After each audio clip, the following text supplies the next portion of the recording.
Hi, guys. Welcome back to Jennifer's Podium, my podcast. So, today we're going to be talking about the Dreamer Award, which is a program through my nonprofit. Well, I shouldn't call it my nonprofit because it's a nonprofit that I founded called Making Dreams Come True. And we just gave away the Dreamer Award to a very deserving candidate. His name is Kris Napper. He is an extra abled entrepreneur and he owns Snappy Clothing. So he is going to be a guest in this podcast. I can't wait for you guys to meet him. And I just wanted to give you a little information about the Dreamer Award. It is an award that we give to an extra abled entrepreneur every year. It is a $2,000 monetary award given to an extra abled entrepreneur for their savvy and business ownership acumen. And part of the requirements is that the business has to, in some way, serve the extra abled community. So it's always so fun to give that award away and just, watch someone blossoming in the entrepreneurial world that is extra abled.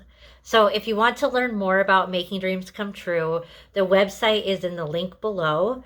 But also, you can just go to the website makingdreamscometrueadventures.org. So, without further ado, here is our guest for the podcast, Kris Napper.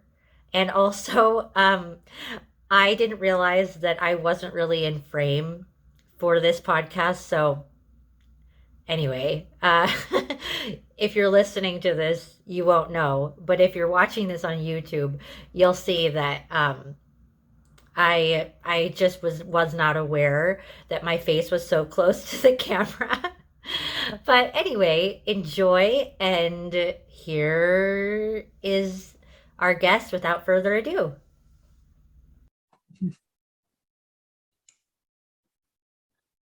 Hi, Kris. Hey, Welcome to Jennifer's Podium, hey, my thanks for having me. podcast. I'm so happy to have you as a guest today. I'm And excited to be here. yeah, and congratulations are in order because you are the winner of the Dreamer Award for 2021. Hey, thank Yay! you. I appreciate it. Very Yeah. excited. Well, you're very worthy of it. And so, I mean, today I just want you to have the opportunity to share your story and talk about your business. So, tell me about you, like your story, your background, and some experiences that really shaped who you are. Okay. Well, my name is Kris. I grew up just outside of Seattle, just north of Seattle. I'm the middle child of three. I have an older sister and a younger brother. And so in my family, my sister, she also has the same disability I have, and she's super smart. She's now a middle school teacher, but growing up, she was always the one getting the straight A's and just killing it academically. And so I did okay in school, not super great, but okay. But academics was never where I was gonna like shine in my family. That spot was taken already. So my younger brother, he is not disabled. So even though I love sports, I'm a big sports fan, he was gonna just kind of by default have that market kind of locked down for his area to shine. But for me, I really liked to draw as a kid. I covered my mom's fridge with drawings of my favorite sports stars and Ninja Turtles and everything that I loved as a kid. And I got pretty good at drawing and I enjoyed doing it. And I was lucky enough to have a a very good art teacher in high school that was very encouraging and showed me opportunities in life to pursue art as a career, and ended up doing that. And I became a graphic designer, an illustrator, and now I run my own clothing business where I design and sell graphic like t-shirts and hoodies and hats and all sorts of different clothing and apparel items. And yeah, that's how I pay my bills now. That is so awesome. Yeah, I enjoy So, it. um, for the audience, can you share what is your disability? Yeah, so I have SMA, it's spinal muscular atrophy, type 2. It's a muscle deteriorating disease. So my limbs especially are affected, the lungs get affected, and I use a power wheelchair. And yeah, mind, cognition, everything is unaffected. So I'm as smart as I can be without being a relatively average dude, I guess. I don't think you're average at all. Um, so I know that there has been on the market like medications that um I mean I think it, I know that SMA isn't curable, but it has become more treatable in the last few years. Have you been able to start taking the medication? Yeah, so it's actually a pretty exciting time for people with SMA, specifically like the newborns and kids being born now with SMA. There, like you said, there aren't any cures, but there are some treatment options now, which have never before been available. So basically, they will stop the progression of the disease. So there's three different ones that I know of on the market. One of them is strictly for infants and newborns. The other two are available to a variety of ages, but their effectiveness is, more easily visible in young children. So I started out with Spinraza, which was a spinal injection, which, as you can imagine, being injected in your spine isn't a good time. But No. yeah, I felt it was worth it. So I was doing that, and then this new drug became available that essentially does the same thing, but it's a everyday oral medication. So I switched to that, and I'm doing that now. And I haven't seen like big changes myself, like physically in my daily life. But that being said, I've been fairly healthy since being on it. So maybe it's helping my lungs. Um, I don't know if it's even just like maintaining me. I'm happy with that. So I will Yeah. continue to take it as long as it, I see everything staying the same or improving. Yeah. That's so great. I mean, to my understanding, the medication slows down the progress, but it doesn't necessarily like rebuild what was already like the way it Yeah, was before you yeah. started So therapy. because we've already like had contractures and things like that have already affected us, it's not Yeah. going to undo those. And it's still, I do not think be able to build up muscles like, the Hulk or anything, but it supposedly will stop the deterioration and, Which is great. it, yeah, it's really It, exciting. prolonging your life and your health and well-being. So Yeah, potentially. yay. Yeah, it's exciting That's so great. for sure. I mean, I think in general it is and it's a both equally very challenging time to be alive as a human right now, which we won't get into all the darkness of that right now. Trying to keep it positive, Yeah. but like fill in the blanks, Yep. but it's also a really exciting time to be alive, in the sense that there's so many new technologies, so many medical breakthroughs, um, for the health and well-being of people. And so, whenever whenever something like that happens in the extra abled community, it's a victory for for sure. Yeah. everyone, you know? The, the progress of science and technology is always really exciting to me. It's fun to see the advancements. Yeah. There's been a lot in the last few years. Hmm. So that's exciting. Yeah. Cool. I mean, even for me, I mean, you're a wheelchair user, just like Hmm. I am. And you know, I'm really excited about the new technology for wheelchairs. Hmm. That I mean, I think the wheelchair market is 20 years behind everything else. For sure. Yeah. I know you can relate to that of like Yep. because it's that supply and demand thing, you know. Mhm. Uh that I mean the majority of the population obviously doesn't need wheelchairs, so there's not a huge demand for them, which Well, means that one they're day. yeah, I mean that's obviously changing with people's like life expectancy going, you know, prolonging and things like that, Hmm. which is probably why there's been breakthroughs in the last few years. But Hmm. I feel like from I mean, I was born in 79, so I'm just a little older than you. I'm catching up. I mean, how old are you by the way? I was born 86, so I'm 35. Okay. So I'm like 7 years older. Not that much. Not too much. Um, yeah, but like I don't know about you, but the wheelchair market did not change at all from like I got my first wheelchair when I was in kindergarten Hmm. and um and then I get new ones every 8 years. Hmm. But like they didn't change at all from like kindergarten all the way up till I would say like 10 years ago. It was they were the same weight, the same model, the same technology, like exactly the same across the board for Yeah. way more than 2 decades, you know.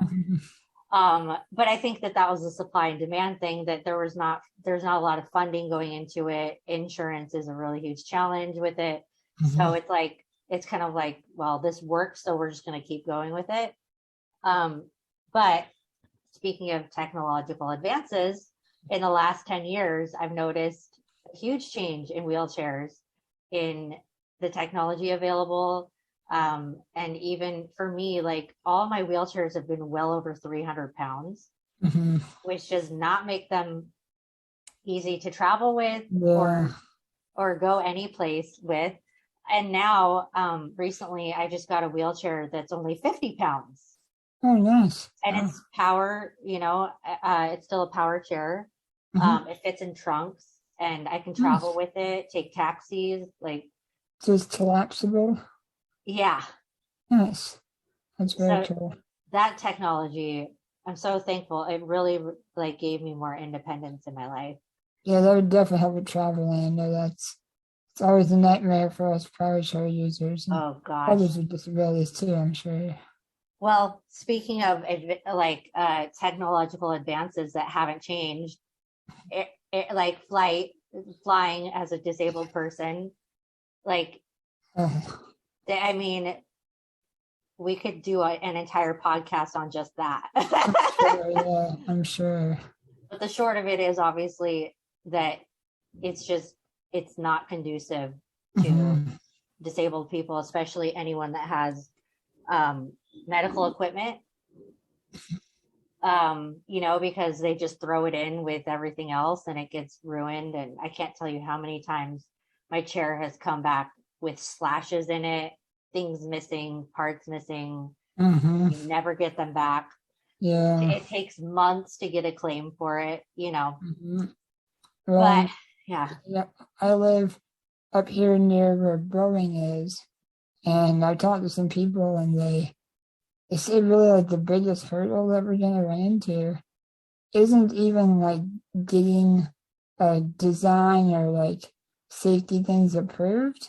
The fact is because airplanes are so expensive that once like an airline has their fleet of airplanes, they keep those planes in rotation for a very long time before they buy a new one.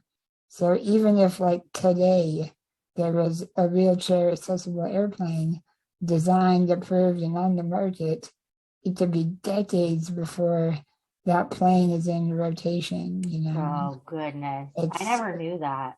yeah, Wow. it's gonna be a challenge, and hopefully, I mean, I don't know what the answer is, but I hope they can figure something out because it's really it, it's such a shame how much it limits people's disabilities to be able to travel. I know tons of people that would love to, see the world, and Hmm. they just can't. It's just not an option. I know. It's a shame. I know. I mean, and I've traveled a lot and I love it. I love traveling. Me It's, too. I love the adventure of it, but I hate flying. Like, Me it's just too. so Yeah. uncomfortable as a disabled person. Yeah, Um, I've done it and I love it. I'll continue to do it, but it's definitely like the whole time on that flight, I'm holding my breath, trying to fight back the anxiety and just keeping my fingers crossed that it'll be at least functional when we land. yes, every time I have to fly, I get anxiety so Hmm. bad. And even on the plane, I'm just like, okay, I can't wait till this is over, you know? Hmm. And then yeah, the feeling when you land, like I hope I get my wheelchair and Yeah. it's usable and I can keep moving forward with my life. Yeah. I understand that. I I mean, I know think, whenever sorry, go I, ahead. I was saying, I know whenever I'm asked, if you're, afraid of flying or whatever, like it's not really the flying I'm afraid of, it's like the baggage handling. Yeah, it's all the Well, the other flying stuff. I'm fine with. Yeah. I mean, if anyone is listening to this podcast is in, the airlines market, please listen to this. I think that if one thing could be changed, this is very doable, is that they would train the people that handle baggage and wheelchairs, that there would be a separate protocol, that there would be more training for that. Because if there is absolutely no reason why there couldn't be a protocol for how they handle medical equipment. Hmm. It For sure. that Yeah, that's just more I mean, I actually what I heard recently was that the reason they don't do that is because it has to do with money. It costs money to train people. It takes time, it takes effort, it takes hours. And Mhm. so what they do is, I mean, I don't know if this saves them money, but I guess that what I heard is that it costs them less money to fulfill the claims of broken medical equipment than to change everything and retrain all the staff and you know change the system to better handle medical equipment. So it comes down to money, but Of course it does. yeah, but I mean, I think that is something that could happen, and it Yeah, needs to happen because that's we want to have equal access to adventure just like everybody else. for sure. Yeah. So that was a little bit of a rabbit trail topic, but let's come back to Okay. you. So I want, uh, will you tell us a little bit about your business and like when you started it, how you started it, the vision of it?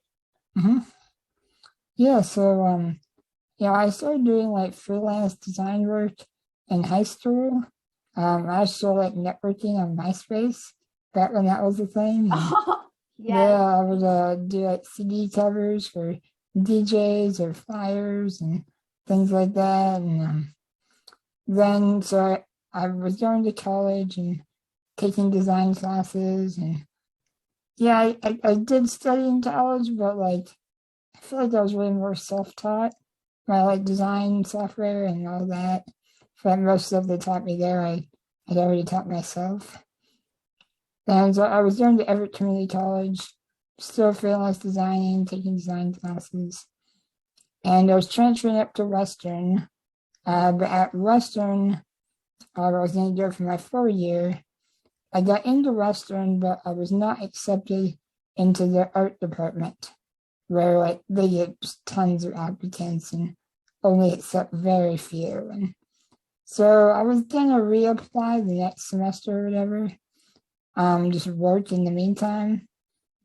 And then I kind of realized, you know what, I'm already doing what I want to do, doing my design work. So I'm just gonna do this and not reapply and not go back to school.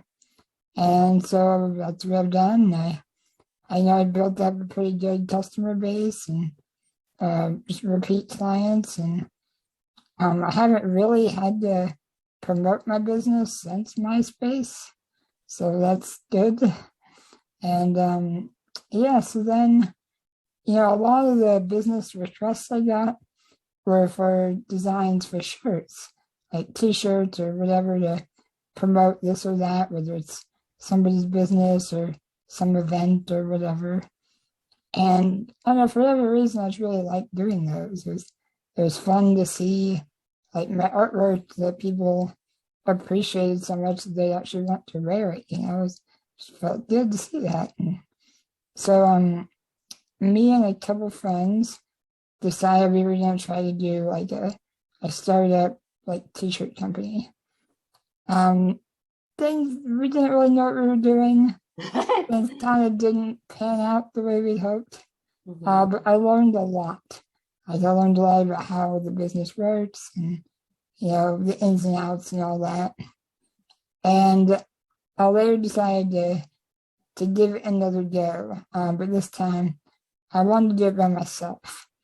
One of the issues we had was just kind of too many cooks in the kitchen type of thing. Yes. Then I figured I could just do this by myself. But for me, that was a little bit concerning because as a disabled person, there are certain things I can't do. Right? I couldn't be driving myself to the post office to be shipping orders. I can't go back and forth to the print shops. I can't haul boxes of clothing and things like that. So I had to figure things out. But I found a service that they have merchandise I could upload my designs to, and they would print and ship it to my customers. So I was able to, again, I never built a website before, but through just tutorials and watching lots and lots of YouTube videos, I taught myself how to build a website. So I built my e-commerce store and got my store up, synced it up with the service, and now I'm able to print and ship my own designs to all sorts of different clothing and different items to customers all over the world. So I do a combination of both like my own designs I create just for fun essentially to sell. And I do a lot of custom work for different businesses or organizations. They'll come to me with their clothing needs, and whether they already have a logo that they want printed on clothing or if they need a fresh new design, I can do that for them too and help fill their needs. Wow. You are a shining example of self-starting. Sure, I guess. Really. It's kind of funny because my last podcast was about self-starting. Mm-hmm. And I mean, I think it's just amazing. Like you taught yourself how to build a website. You figured it out without anybody like doing it for you or even really like showing you. You're like, this is what I want. I'm going to learn how to do it and I'm going to do it. That's amazing.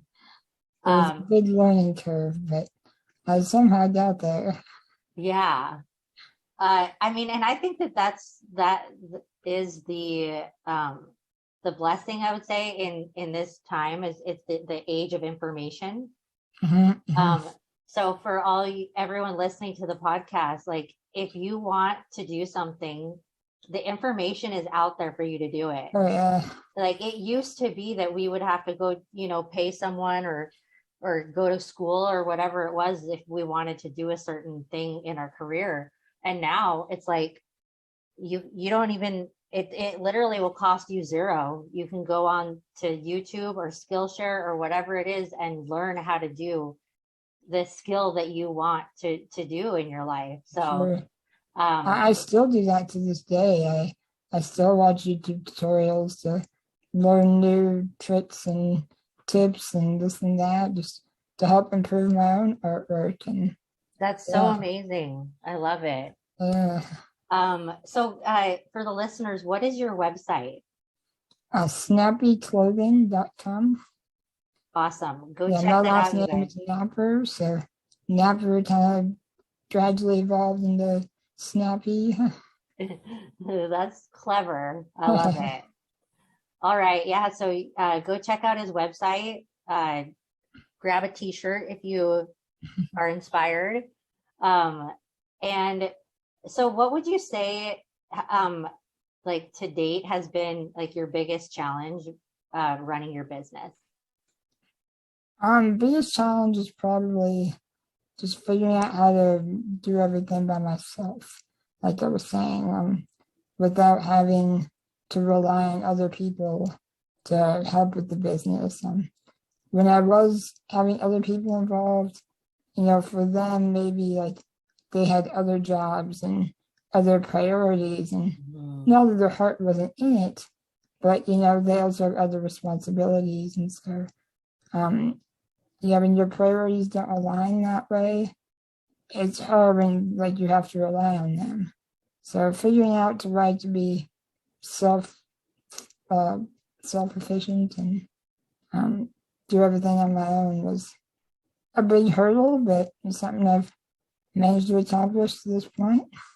Yes, I think that's huge. Uh, so we've been chatting for about 30 minutes, and I really want to be cognizant of your time. Um, are you feeling comfortable? Like, how much longer would you like to talk? I Because I mean, mean, I'm a chatter. I can talk for hours. yeah, I'm here for as long as you need me. No worries. Really? Okay. Yeah, If you need to take a break or if you need anything, please let me know. no Because worries. I don't want to like keep you talking and you're like, I need to go. No, I'm good. Go ahead. Okay, awesome. So going back to what you were talking about, self-starting and just learning how to do it on your own. Mhm. Uh, I know I can relate to that a lot as a disabled person also, and I'm sure so many people out there in our community can completely relate to that.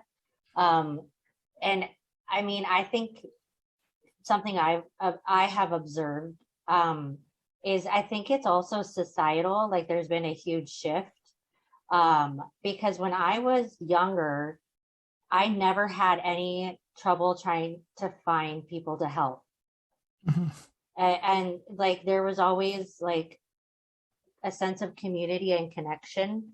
Mhm. Um, and I mean, not that it wasn't challenging to find people to help, Mhm. but it was never sparse, you know. Mhm. And but I've noticed in the last decade, I think just with like social media and people becoming a lot more like insular, I think Mhm. within their own experience, like the availability of people to readily help has shifted. Yeah, I know that's been very apparent in the like caregiver market and all that. Yes. People had a very hard time finding caregivers, and then it's hard when you're reliant on caregivers, but yeah, they're hard to find, and then it's Mhm. hard when you can't necessarily be picky or choosy.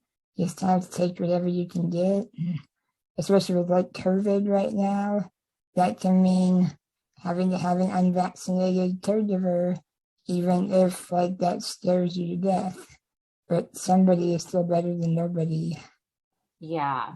Yeah. I mean, and I think more than anything, just, um, even just the fact that like you don't know if somebody, unless they're getting tested every week, Hmm. is COVID positive. And For this sure. is this is a really, really important topic to bring up about caregiving.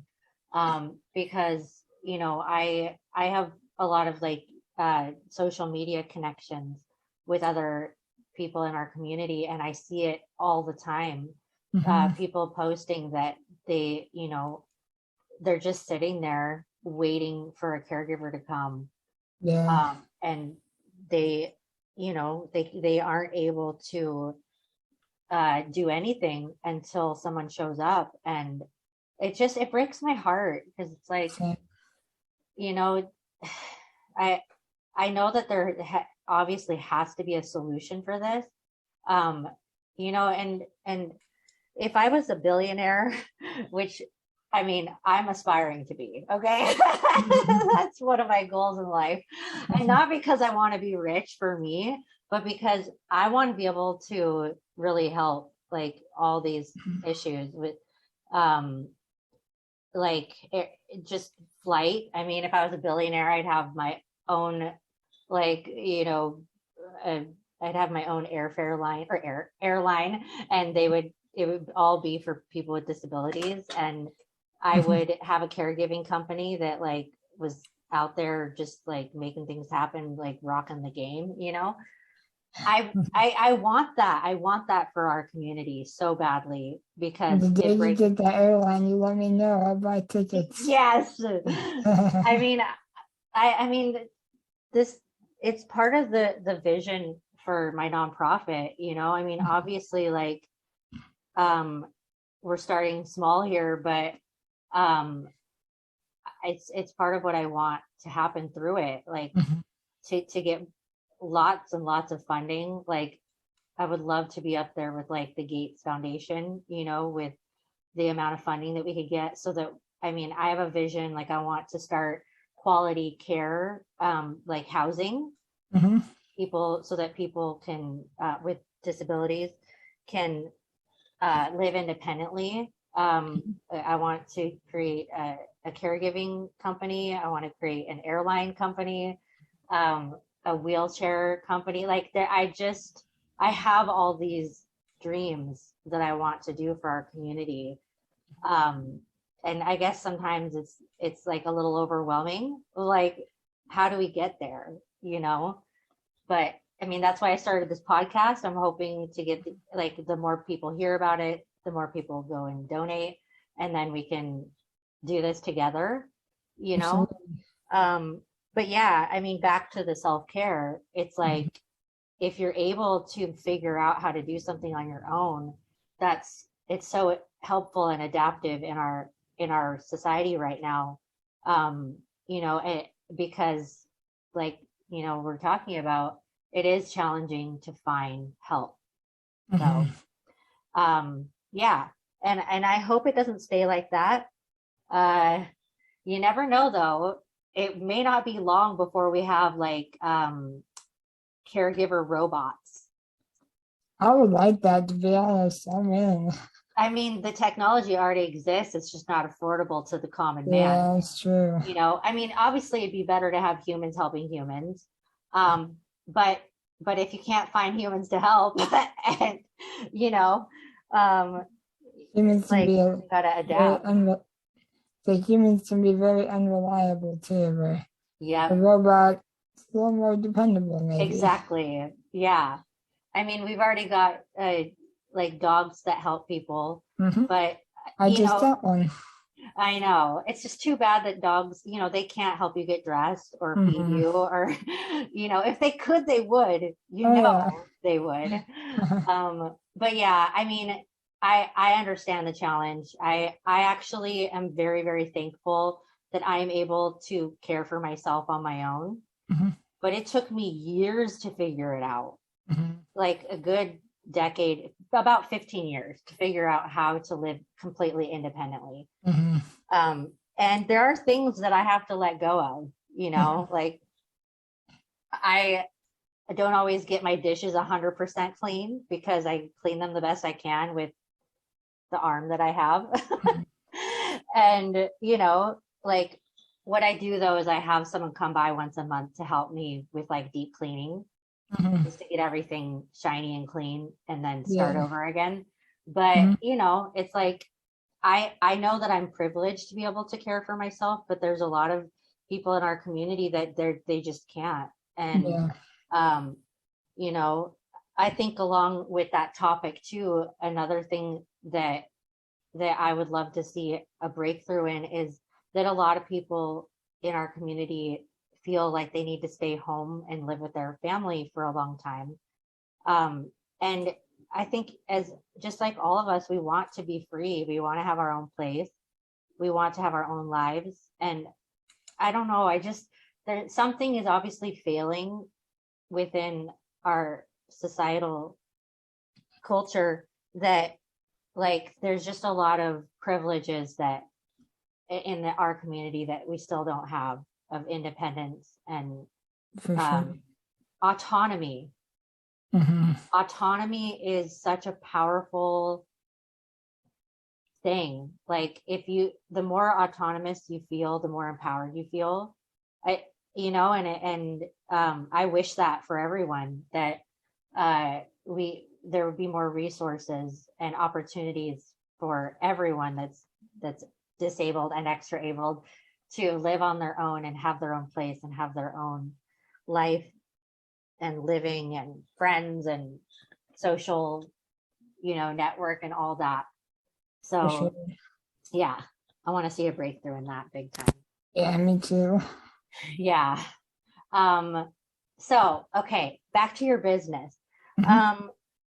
So would you do you feel like your business is at a place where it's like really sustaining you in your everyday life and like paying your bills and all of that? So I'm still in SSI and SSDI. My business was kind of a combination of the clothing business along with my freelance design work and illustration work. All of that basically supplements my SSI, SSDI, because most people that are on SSI and whatnot know you can't actually live on that.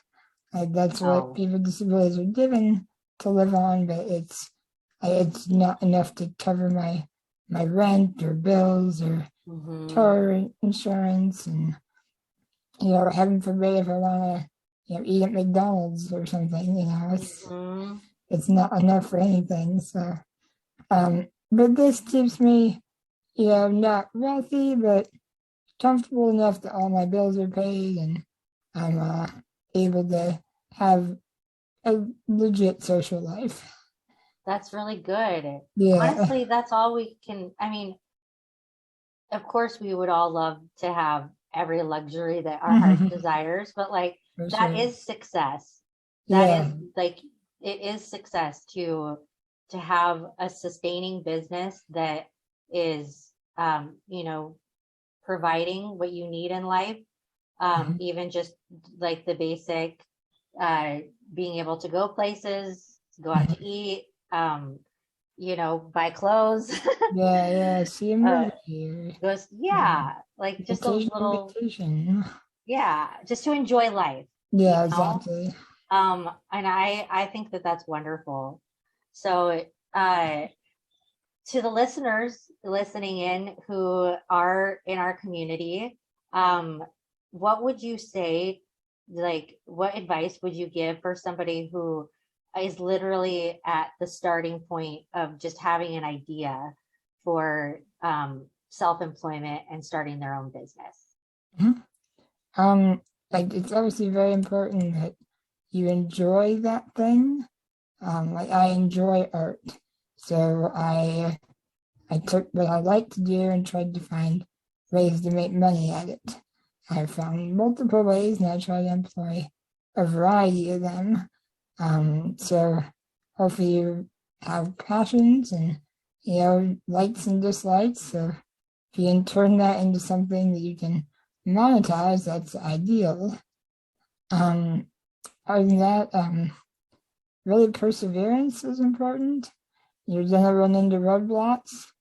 Um, Try to be creative in finding ways around those roadblocks or ways to problem solve.